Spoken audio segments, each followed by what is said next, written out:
Hello, YouTube. It's me, John Avenger, once again, and welcome to another sequel and prequel month. And this is unfortunately, a bad sequel, considering how much I love the first two films. This is the 1993 badly, written, horribly, effects wise, installment of the Ninja Turtles franchise. No, it's not Out of the Shadows. I'm not going to review that anytime soon. I mean, it's eligible because it is a sequel, but I haven't reviewed the first 2014 film because I didn't care for it when it came out, and the way the turtles look like shit. But this is the first time that they look like shit, and that is unfortunately the DVD I've owned for years. Teenage Mutant Ninja Turtles 3. What a disappointment. You went from the first movie, which is one of the most iconic comic books slash TV adaptations of a slash live action versions of a cartoon ever from the 90s with great effects. The suits look great. The animatronics are done by Jim Henson Creature Shop. It looks fantastic. Great voice cast. Awesome action sequences. Good movie. Then we get the second one, which also has Jim Henson's creature effects, and it still looks great. It's a lighter tone, but it's still a fun movie. And then once Jim Henson's Creature Shop bailed on this film, you get this abomination of mankind. One of the worst sequels I've ever seen. And yes, when I was a kid, I liked this film, but it has not aged well. It's got some of the worst animatronics and worst turtle suits ever in the history of the franchise. I mean, the turtles look like shit. They got wood teeth. They got spots on their head. They have these big creepy eyes that would like scare children, young children.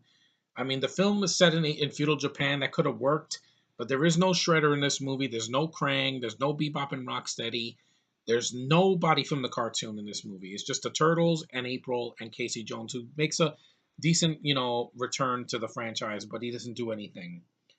And it's like in the 1400s or something like that, and they go to feudal Japan. It starts with these freaking samurais fighting in the fields, and it doesn't feel like a Ninja Turtles film. And then once you see the turtles dancing to ZZ Top, I'm like, this is gonna be painful, and it is. I like the song "I Can't Stop Rocking," but the turtles look like shit here, man. This Splinter looks horrible. He looks like a rejected Muppet, and they only show half of his body. His voice is atrocious. It's like, have patience, my son. I'm like, oh god, this is painful. This is a travesty. I mean, no wonder Kevin Clash didn't want to come back. Uh, One good spot, I like that some of the voice actors that do the turtles. I Robbie Risk came back to do Michelangelo. He's always a treat to listen to. He's still the best voice actor to voice Michelangelo. You got Brian Tochi doing Leonardo, who, to be honest, when I think of Leonardo, whether it's either the '80s cartoon voice or Brian Tochi in the live action movies, because he just has a great voice for Leo. The voice of Raphael, now he doesn't work. His New York accent is so forced in this movie. It's like really New York. I'm like, it's weak compared to the first two films. And Corey Feldman comes back from the first film. I don't mind him in the first film. At least they made him a scientist here. I mean, he's tolerable. I can say that. And also, Paige Turco is a good April. I liked her in the second film, and I like her here. And I also like Judith Hogan the first film. Both of them are better than Megan Fox. I can say that easily. But that's it for the positives. The rest of the film is really freaking boring. I mean, you got the turtles fighting in feudal Japan against these samurais. We don't know who they are. The two villains suck ass in this movie. You got some Asian guy named what was his name? Not Tetsuo. What's his face? Lord Noranaga. He doesn't do much. He's just a very cliche villain. And then you got this British guy, and you know how I feel about Brits being in every movie now. Named Walker, played by Stuart Wilson, I think it is. He was in Lethal Weapon 3. Here, he's just over the top. He's horrible. He's just very, very generic. Nothing like he's like Zemo from Civil War. You just don't give a shit about him. They should have brought another Turtles villain for like Baxter Stockman or Krang or somebody, but instead they did that for that new movie, which I'll get to that eventually. But I think this film sucks. It's such a disappointment considering how much I like the first two films. The turtles look awful. The pacing is just non-existent. The fight scenes, a lot of the fight scenes don't even have Michelangelo in it. He's like missing in the dungeon. He misses half the film because he's in a coma, for like Raph was in the first film. Because one of the Asian girls hits him in the head with a stick, which is so insulting to me that he was my favorite turtle and he does nothing in the movie until like the second half. There were some decent moments, like when Raph saves that little kid. That was decent. Kenshin, he's a decent character, but he doesn't belong in this movie because he's this Japanese guy that's in love with the girl named Mitsu, and he wants to prove himself to his father, who is Lord Norinaga, surprisingly. But and then him and other warriors get transported with this scepter that takes them from one moment in time to the next. And that was a good idea, a good premise, but it didn't work for this movie. It's just silly. The jokes fall flat on their face. The dialogue is horrendously bad. It's like they made this movie for 5 year olds. And when this movie came out, I was like 9, well, 8 years old when it came out in theaters. I didn't see this in the theater. I'm glad I didn't. It's a bad movie. I had it on VHS for years and I threw it away. And I got the DVD to make fun of it. But it's just so bad. Wet Willy time. That's so annoying. That's so stupid. And Walker's henchmen, they're a bunch of cliched villains. They're like the Three Stooges. They're there for comic relief, but they're not funny. They become the butt of every joke, of the Wet Willie joke in the film. And just it's just a bad Turtles movie. I don't know. This is the start of the decline of the Turtles after the second movie. It was all downhill from there. Then they did the next mutation and freaking Turtle Tunes and that Broadway show where they were singing like the what it was, it the Out of the Shells tour, that was freaking horrible. I mean, it took a long time for the Turtles to be taken seriously again until like 2003 when they did that new cartoon. But this is a bad sequel. If you want to see how bad a Ninja Turtles movie can get before the Michael Bay raped it in the freaking crack in the ass, this is a movie. This is a bad movie. This is a prime example of what happens when you get the wrong people to work on a Ninja Turtles movie. And it fell flat. I'm glad there wasn't a fourth movie until many years later. And even though the 2007 movie is animated and it's short and it has a lot of problems, I can see it over this, because at least in that movie the turtles are the stars of the film and they don't look like shit, and it's actually, it has its moments, but better than this movie. I mean, it's the same things we've seen before. Raph and Leo fighting, just like in the first two films. Mikey cracking jokes every time. We've seen that in the first two films. uh, Donatello doing the scientist thing. We saw that in the second film and some in the first one. Uh, Raphael having a temper. We saw that in the first two films. It's all rehash.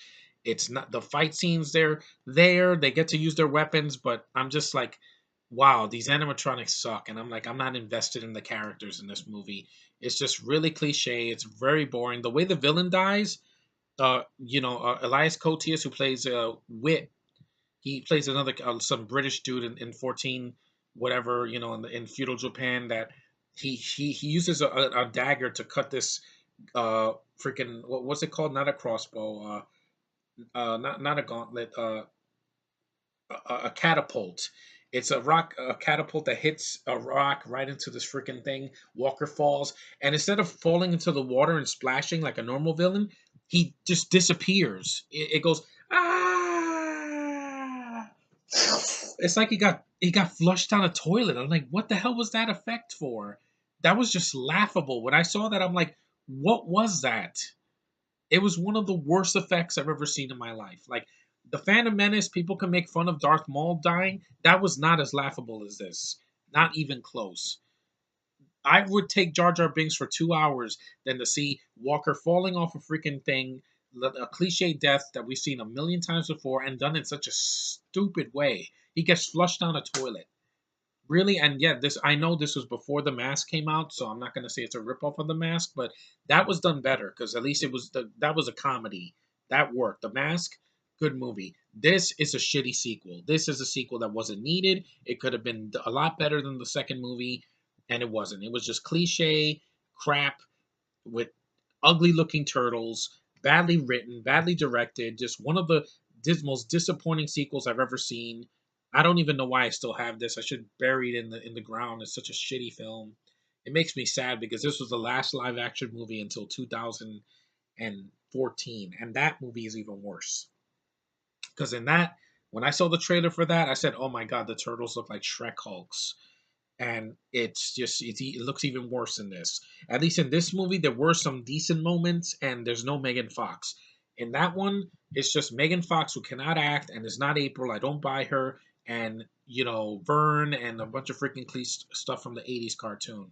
This didn't have anything from the 80s cartoon and it suffers because of it. And it's a bad sequel. I don't like this movie. It sucks.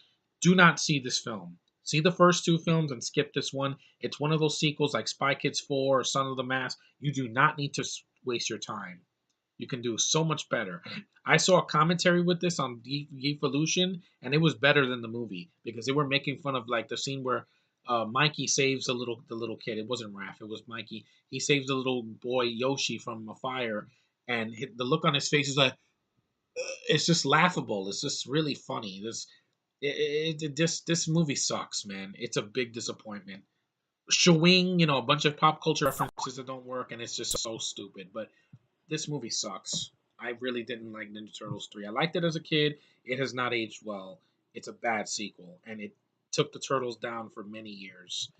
But anyway, that's Ninja Turtles 3. It counts as a sequel I never reviewed, and I don't like the film. It's so bad. Am I going to say this is the worst movie ever? No, because at least there's some decent moments. Not very many, maybe two or three or so, but it doesn't save the movie. It's still a boring, cliche, generic sequel that could have been a lot better.